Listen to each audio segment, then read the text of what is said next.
సమరం న్యూస్కు స్వాగతం. ఈనాటి ముఖ్య అంశాలు. P4తో పేదరిక నిర్మూలన, ముఖ్యమంత్రి చంద్రబాబు ప్రతిపాదన.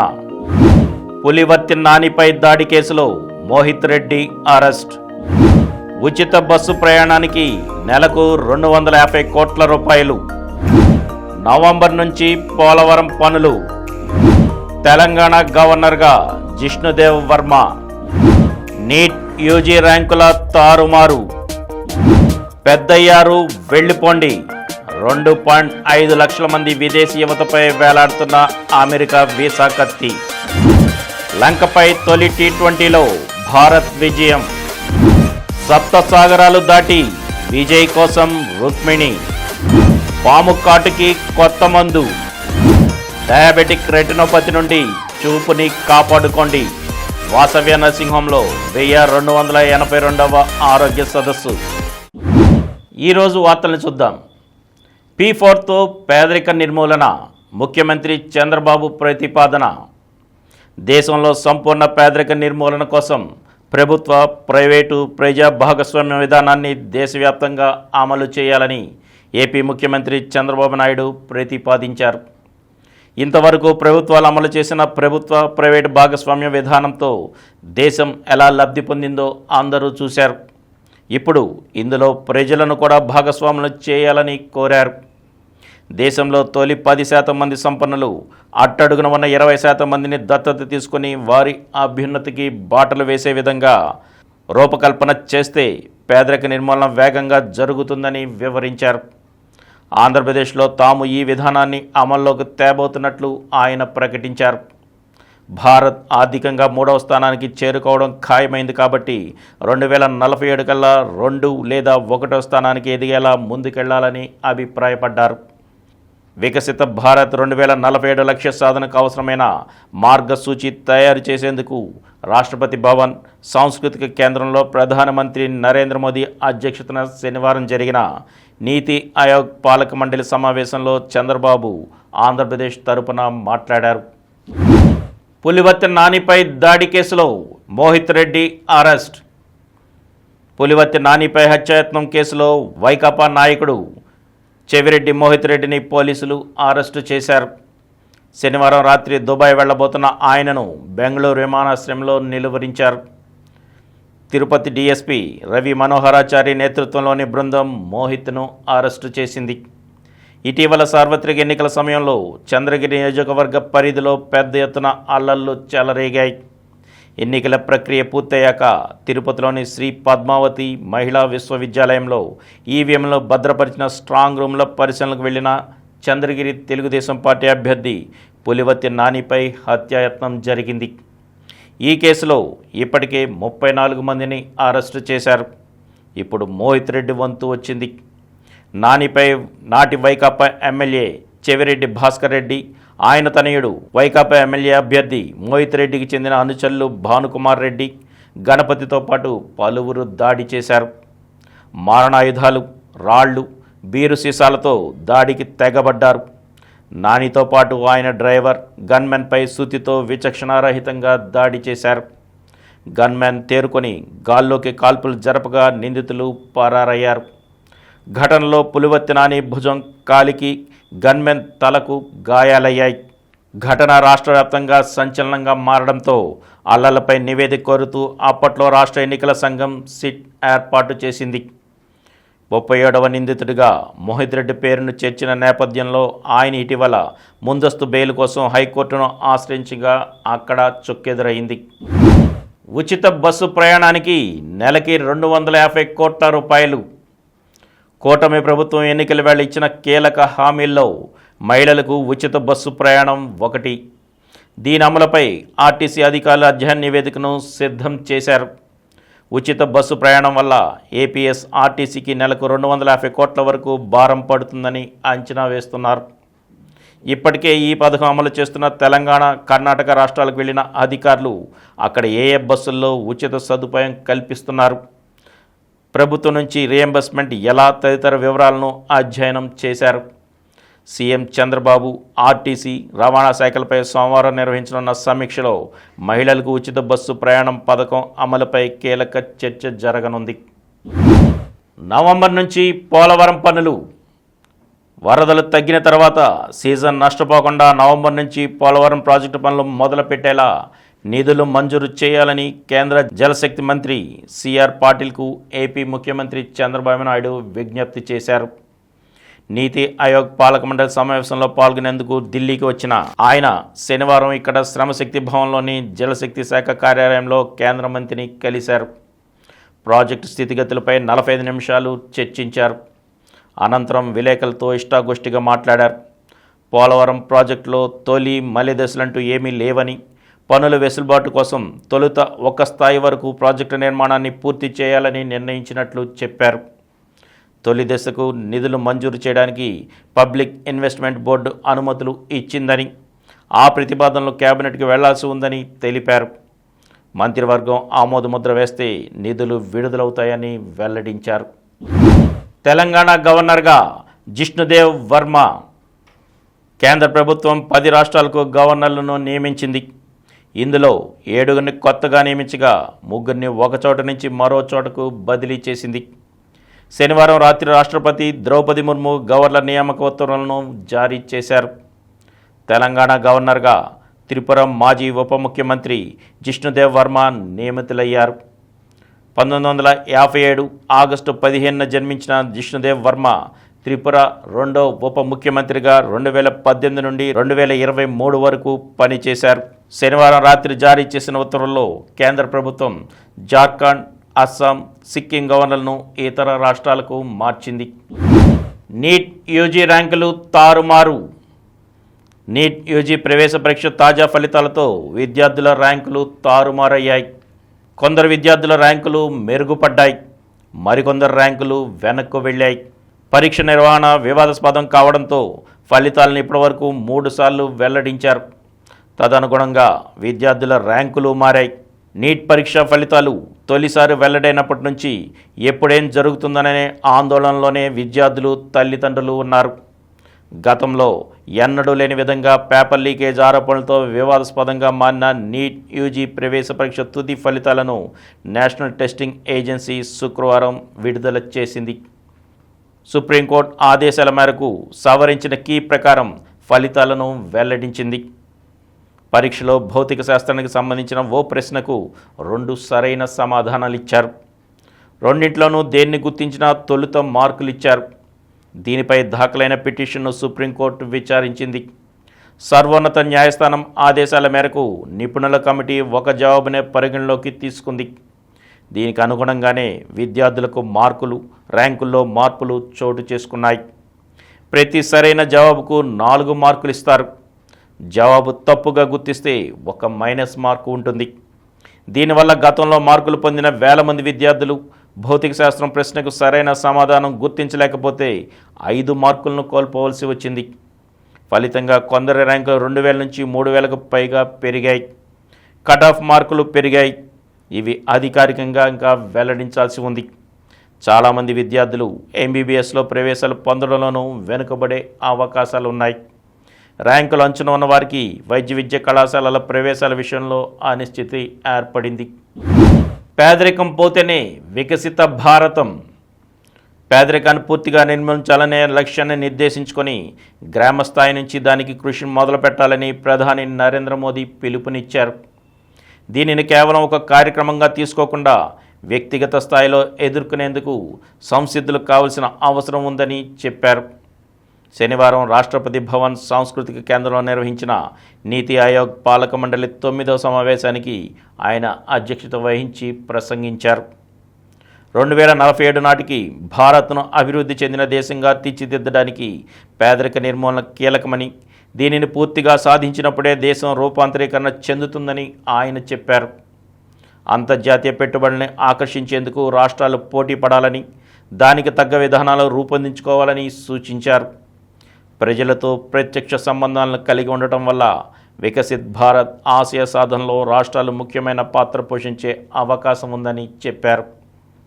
కేవలం ప్రోత్సాహకలిస్తే సరిపోదని, శాంతి భద్రతలు, సుపరిపాలన, మౌలిక సదుపాయాలనేవి పెట్టుబడుల్ని ఆకట్టుకోవడంలో కీలకమని పేర్కొన్నారు. వికసిత్ రాష్ట్రాలు వికసిత్ భారత్ను తీర్చిదిద్దుతాయని చెప్పారు. పెద్దయ్యారు వెళ్ళిపోండి. 2.5 లక్షల మంది విదేశీ యువతపై వేలాడుతున్న అమెరికా వీసా కత్తి. వారంతా పెద్దగా ఊహ తెలియనప్పుడే తల్లిదండ్రులతో కలిసి అమెరికాలో అడుగుపెట్టారు. అక్కడే పెరిగారు, చదువుకున్నారు. కొంతమందికి ఉద్యోగాలు వచ్చాయి. ఇదంతా చట్టబద్ధమే. కానీ ఇప్పుడు ఉన్నట్టుండి మీకు 21 ఏళ్ళు నిండాయి, మా దేశాన్ని వదిలి వెళ్ళండి అంటోంది అమెరికా ప్రభుత్వం. దీంతో తమదనుకున్న దేశాన్ని, అక్కడే ఉన్న తల్లిదండ్రులను, బంధువులను విడిచి తమకేమీ తెలియని స్వదేశానికి తిరిగి రావాల్సిన పరిస్థితి వారికి తలెత్తింది. ఇలాంటి వారు దాదాపు 2.5 లక్షల మంది ఉన్నారని, వారిలో భారతీయులే ఎక్కువరని అమెరికా అధ్యక్ష కార్యాలయమే స్వయంగా అంగీకరించింది. ఉద్యోగాల మీద అమెరికా వచ్చే తల్లిదండ్రుల వెంట వారి పిల్లల్ని అనుమతిస్తారు. పిల్లలకు 21 ఏళ్ల నిండేలోపు తల్లిదండ్రులకు గ్రీన్ కార్డు వస్తే వారికి శాశ్వత నివాసం దొరికినట్లే. అలా కాకుండా 21 ఏళ్ళు నిండేలోపు గ్రీన్ కార్డు రాకుంటే వారి తాత్కాలిక డిపెండెంట్ వీసా హోదా రద్దవుతుంది. దీన్నే ఏజ్ అవుట్ అంటారు. వారి పేరు తల్లిదండ్రుల గ్రీన్ కార్డు దరఖాస్తు నుంచి తొలగిపోతుంది. ఫలితంగా అమెరికా నుంచి పంపించేస్తారు. లేదంటే అక్కడే ఉండటానికి మరో రకం తాత్కాలిక వీసాలకు దరఖాస్తు చేసుకోవాలి. అందుకు వీలు లేకుంటే అమెరికాను వదిలి వెళ్లాల్సిందే. అమెరికా పౌరసత్వ ఇమిగ్రేషన్ సేవల గణాంకాల ప్రకారం గత నవంబర్ నాటికి 10 లక్షల మందికి పైగా భారతీయులు గ్రీన్ కార్డ్ అనుమతి కోసం ఎదురు చూస్తున్నారు. ఇజ్రాయెల్పైకి హెజ్బొల్లా రాకెట్లు. పశ్చిమాసియాలో ఉద్రిక్తతలు మరింత తీవ్రమయ్యాయి. ఇజ్రాయెల్పైకి హెజ్బొల్లా శనివారం రాకెట్లతో విరుచుకుపడింది. ఈ ఘటనలో 11 మంది ఇజ్రాయేలీలు మృతి చెందారు. మరో 30 మంది గాయపడ్డారని సమాచారం. హెజ్బొల్లా ప్రయోగించిన రాకెట్లు గోలన్ హైట్స్లోని డ్రూజ్ పట్టణంలో సాకర్ మైదానాన్ని తాకాయి. గాయపడిన వారిలో అత్యధికంగా 10 నుండి 20 ఏళ్ల మధ్య వయసు వారేనని అధికారులు చెబుతున్నారు.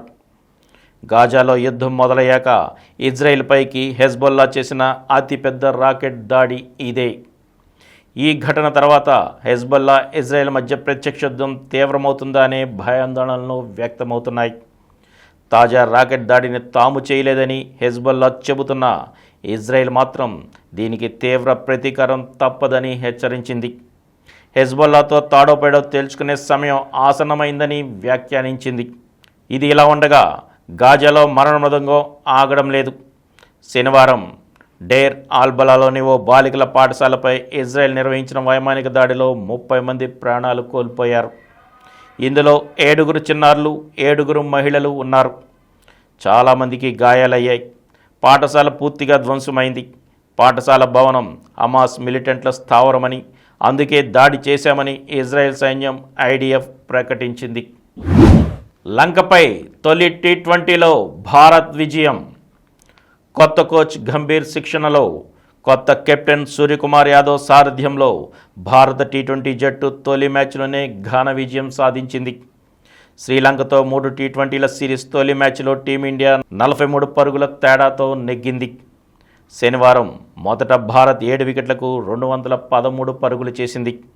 సారథిగా తొలి మ్యాచ్లోనే సూర్యకుమార్ 58 అదరగొట్టగా రిషబ్ పంత్ 49, యశస్వి జైస్వాల్ 40, శుభ్మన్ గిల్ 34 కూడా ఆకట్టుకున్నారు. లంక బౌలర్లో పతిరానా 4 వికెట్లతో సత్తా చాటాడు. అనంతరం ఓపెనర్లు నిశాంక 79, కుషాల్ మెండిస్ 45 మెరుపు ఛేదనతో లంక ఘనంగానే ఆరంభించిన చివరి ఓవర్లలో తడబడి ఓటమిని మూటగట్టుకుంది.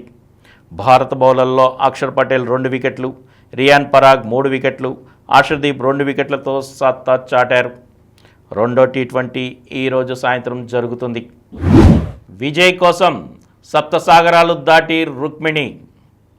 విజయ్ దేవరకొండ తన సినిమాల విషయంలో పక్కా ప్రణాళికలతో ముందుకు సాగుతున్నారు.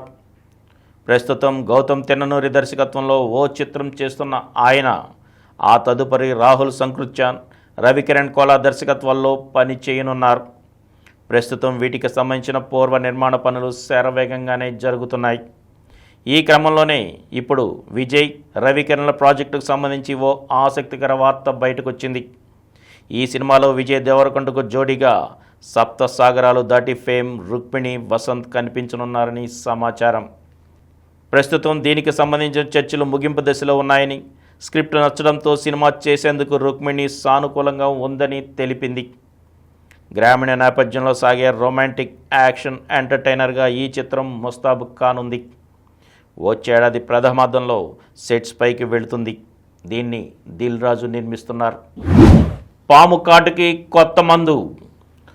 తాజ్ పాము కాటుతో ప్రపంచంలో ఏటా 1.5 మంది చనిపోతున్నారంటోంది ప్రపంచ ఆరోగ్య సంస్థ నివేదిక ఒకటి. రమారమి 4 లక్షల మంది అంగవైకల్యానికి గురవుతున్నారట. పాము కాటు తర్వాత ప్రాణాలు దక్కినా దాని కోరలు దిగిన చుట్టుపక్కల కణజాలం క్షీణించిపోవడమే ఈ వైకల్యానికి దారితీస్తుంటుంది. దానికి ఓ సులువైన పరిష్కారం కనిపెట్టారు ఆస్ట్రేలియాలోని సిడ్నీ యూనివర్సిటీకి చెందిన పరిశోధకులు. గుండెపోటు వచ్చినప్పుడు 24 గంటల్లోపు ఇచ్చే హెపారిన్ మందు కణజాలం క్షీణతని సమర్థంగా అడ్డుకుంటోందని కనిపెట్టారు. హెపారిన్ రక్తం గడ్డ కట్టకుండా కణజాలం దెబ్బతినకుండా ఆపే మందు పాముకాటికి గురైన వెంటనే దీన్ని అందివ్వగలిగితే కణజాలం క్షీణతను, దాంతోపాటు వచ్చే వైకల్యాన్ని ఆపొచ్చని నిరూపించారు శాస్త్రవేత్తలు. అందుకే గాయమైన చోట వీలైనంత త్వరగా హెపారిన్ ఇంజెక్ట్ చేయగలిగితే 90% వైకల్యాన్ని తగ్గించవచ్చని చెబుతున్నారు. డయాబెటిక్ రెటినోపతి నుండి చూపుని కాపాడుకోండి. వాసవ్య నర్సింగ్ హోంలో 1282వ ఆరోగ్య సదస్సు. షుగర్ వ్యాధి వల్ల, రక్తపోటు వల్ల కంటి లోపల ఉండే రెటీనా వ్యాధిగ్రస్తం అయ్యే అవకాశం ఉంది. ఈ వ్యాధినే రెటినోపతి అంటారు. షుగర్ని, రక్తపోటుని మొదటి నుంచి అదుపులో ఉంచుకుంటే రెటీనాకి సంబంధించిన వ్యాధి నుండి చూపుని కాపాడుకోవచ్చని ప్రముఖ కంటి వ్యాధుల స్పెషలిస్ట్ డాక్టర్ ఎన్ రోహిత్ పేర్కొన్నారు. వాసవ్య నర్సింగ్ హోంలో డాక్టర్ మారు అధ్యక్షతన శనివారం జరిగిన ఆరోగ్య సదస్సులో ఆయన డయాబెటిక్ రెటినోపతి అంశంపై ప్రసంగించారు. ఆయన మాట్లాడుతూ షుగర్ వ్యాధిలో డయాబెటీస్ టైప్ 1, టైప్ 2 అనేవి 2 రకాలు ఉంటాయని, టైప్ 1 డయాబెటీస్ ఉన్నవారిలో కంటి లోపల ఉండే రెటీనా పొర వ్యాధిగ్రస్తం అవ్వడం ఎక్కువ అన్నారు. 30 సంవత్సరాల లోపు షుగర్ వ్యాధిని గుర్తించిన వాళ్ళల్లో 50% మందిలో 10 సంవత్సరాల తర్వాత డయాబెటిక్ రెటినోపతి కలిగి చూపు దెబ్బతినే ప్రమాదం ఉందన్నారు. డయాబెటిక్ రెటినోపతి ఉన్న వాళ్ళల్లో గర్భం వచ్చిన స్త్రీలలో త్వరగా పెరిగే అవకాశం ఉందన్నారు. షుగరు, బీపీ 2 ఉన్న వాళ్ళల్లో చూపు మసకగా అవుతుందని, కంట్లో ఏవో నలకలు తిరుగుతున్నట్లు కనిపిస్తాయని, చూపుకి ఇబ్బంది అనిపిస్తుందని, చూపుని కొంత కోల్పోవడం ఉంటుందని, రాత్రిపూట చూపు సరిగా కనబడదని, రంగులను సరిగా గుర్తించలేరని అన్నారు. ఇటువంటి లక్షణాలను ఎవరైనా గుర్తిస్తే నిర్లక్ష్యం చేయకుండా వెంటనే డాక్టర్ని సంప్రదించాలన్నారు. డయాబెటిక్ రెటినోపతి పెంపొందిన వాళ్ళల్లో మందులతోనూ, లేజర్ థెరపీతోనూ, ఇతర చికిత్సలతోనూ నయం చేయడం ఉంటుందన్నారు. షుగర్ని మొదటి నుంచి పూర్తిగా కంట్రోల్లో ఉంచుకున్నట్లయితే ఈ సమస్య తలెత్తదన్నారు. రక్తపోటు ఉన్న వాళ్ళల్లో, ముఖ్యంగా మెలిగ్నెంట్ హైపర్ టెన్షన్ ఉన్న వాళ్ళల్లో రెటినోపతి పెంపొందడం ఉంటుందన్నారు. షుగరు, బీపీ ఉన్న వాళ్ళు ఆహార నియమాలు పాటించడం, వ్యాధిని పూర్తిగా అదుపులో ఉంచుకోవడం, మందులు సక్రమంగా వాడటం ఉన్నట్లయితే కంటి చూపును సరిగా కాపాడుకోవచ్చన్నారు. సదస్సులో పాల్గొన్న అనేక మంది పలు ప్రశ్నలు అడిగి సందేహ నివృత్తి చేసుకున్నారు. ఇప్పుడు కొన్ని సంక్షిప్త వార్తలను చూద్దాం. పెరిగిన ఐపీఎస్ల బలగం. రాష్ట్రంలో ఇప్పుడున్న ఐపీఎస్లకు అదనంగా మరో 30 మందిని కేటాయించేందుకు కేంద్రం అంగీకరించింది. ఇందులో విశాఖకు 4, విజయవాడకు 5 డీసీపీలు ఉన్నారు. టెట్ దరఖాస్తుకు గడువు ఆగస్టు 3. ఉపాధ్యాయ అర్హత పరీక్షకు దరఖాస్తు చేసుకునేందుకు చివరి గడువు ఆగస్టు 3వ తేదీతో ముగుస్తుందని పాఠశాల విద్యాశాఖ తెలిపింది. గడువు పొడిగింపు ఉండదని, అర్హత కలిగిన అభ్యర్థులందరూ దరఖాస్తు చేసుకోవాలని సూచించింది. నేడే భారత్ లంక మహిళల ఆసియా కప్ ఫైనల్ మధ్యాహ్నం 3 గంటలకు ప్రారంభం. 3వ టెస్టుపై ఇంగ్లాండ్ పట్టు. వెస్టిండీస్తో టెస్టు సిరీస్ను ఇప్పటికే కైవసం చేసుకున్న ఆతిథ్య ఇంగ్లాండ్ ఆఖరిదైన 3వ టెస్టు పైన పట్టు సాధించింది. 2వ ఇన్నింగ్స్లో 376 పరుగులకు ఆలౌట్ అయిన ఆ జట్టు 94 పరుగుల ఆధిక్యాన్ని దక్కించుకుంది. తొలి ఇన్నింగ్స్లో కరీబియన్ జట్టు 282కే ఆలౌట్ అయింది. ఒలింపిక్స్లో భారత్. న్యూజిలాండ్పై 3-2తో భారత్ విజయం. ఒలింపిక్ హాకీలో భారత్ జట్టు శుభారంభం చేసింది. కిందటిసారి గెలిచిన కాంస్యం కన్నా మెరుగైన పథకం సాధించాలనే పట్టుదలతో ఉన్న ఆ జట్టు శనివారం రసవత్తరంగా సాగిన తన తొలి మ్యాచ్లో 3-2తో న్యూజిలాండ్ను ఓడించింది. ప్రీ క్వార్టర్స్లో ప్రీతి. ఒలింపిక్ బాక్సింగ్లో భారత్కు ఆదిరే ఆరంభం. మహిళల 54 కేజీల విభాగంలో ప్రీతి పవార్ ప్రీ క్వార్టర్ ఫైనల్కు దూసుకువెళ్ళింది. ఆరంభ పోరులో ఆమె 5-0తో వియత్నాంకు చెందిన ది కిమ్ ఆన్ను ఓడించింది. 10 మీటర్ల ఎయిర్ పిస్టల్ ఫైనల్లో మను ప్రవేశం. యువ షూటర్ మను బాకర్ పారిస్ ఒలింపిక్స్లో పతకానికి గురిపెట్టింది. మిగతా భారత్ షూటర్లు విఫలమైన మను ఆదిరే ప్రదర్శనతో 10 మీటర్ల ఎయిర్ పిస్టల్ ఫైనల్కు దూసుకువెళ్ళింది. మను బాకర్ ప్రదర్శన ఒక్కటే షూటింగ్లో తొలి రోజు భారత్కు ఊరట. బ్యాడ్మింటన్ పోటీలలో భారత్ శుభారంభం. బ్యాడ్మింటన్ పోటీలను భారత్ ఘనంగా మొదలుపెట్టింది. డబుల్స్ జోడీ సాత్విక్ సాయిరాజ్ చిరాగ్ శెట్టి లక్ష్య సేన్ శుభారంభం చేశారు. గ్రూప్ దశ తొలి మ్యాచ్లో సాత్విక్ చిరాగ్ జంట ఫ్రెంచ్ ద్వయాన్ని వరుస సెట్లలో మట్టి కరిపించారు. మరిన్ని వార్తా విశేషాలతో రేపటి సమరం న్యూస్లో కలుద్దాం. Thank you. ప్రతిరోజు వార్తా విశేషాల కోసం అనతి కాలంలోనే 20 కోట్ల వ్యూస్ సాధించిన సమరం ఛానల్ సమర్పించు సమరం న్యూస్ ఛానల్కు సబ్స్క్రైబ్ చేయండి, లైక్ చేయండి, మీ ఫ్రెండ్స్కి షేర్ చేయండి. అలాగే ప్రక్కనున్న గంట సింబల్ని ప్రెస్ చేయడం మర్చిపోకండి. Please download Samaram Channels app from Google Play Store and watch your favorite channels. Click the bell icon and subscribe to the channels.